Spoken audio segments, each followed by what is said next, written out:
What's up, guys? Hope everybody's doing well today. Today we're going to talk about area of a trapezoid, and this video will coincide with lesson 10.5 in your textbooks. All right. So, just like we did with area of a triangle, very best advice I can give you guys is, start by writing out the formula. Okay, and then plug in your numbers, do your math, and if you do that, you're going to avoid those silly mistakes. Okay, so. Our formula for area of a trapezoid is A is equal to 1/2 times H times A plus B. Okay, H is obviously the trapezoid's height, and then A and B are going to be your trapezoid's bases. Okay. Occasionally you'll see the formula written instead of A plus B as B1 plus B2 or base 1 plus base 2.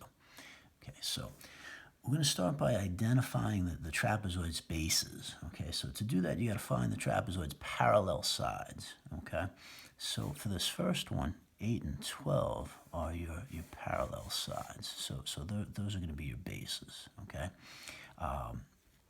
5 and 6, you can see if we were to extend these lines, right, that eventually they'd intersect and and therefore are not parallel.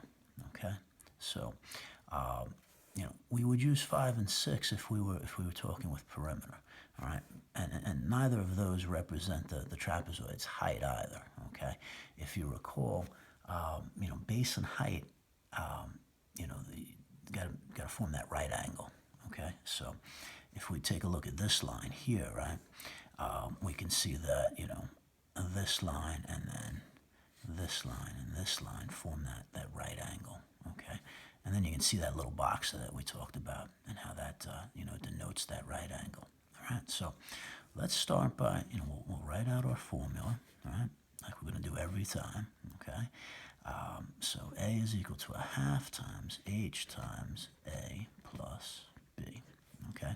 So we said that, 8 and 12 are our bases, so we'll replace A and B with 8 and 12, okay?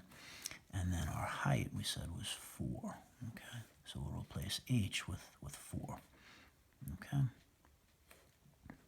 All right, so now we got 1/2 times 4 times 8 plus 12, okay? So now we got to go back to our order of operations, right? So we got to take care of the 8 plus 12 first because that's in parentheses, right? So 8 plus 12 is 20, so we'll rewrite.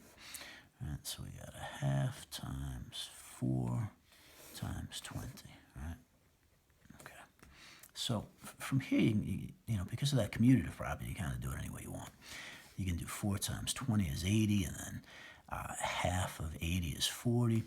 You can do, half of 4 is 2, and then 2 times 20 is 40.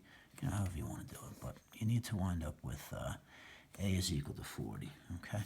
And since the unit is inches, your answer is 40 inches squared, all right? Because, again, area is always in square units, all right? So let's go down to the second one here, all right? So again, we'll start by writing out our formula.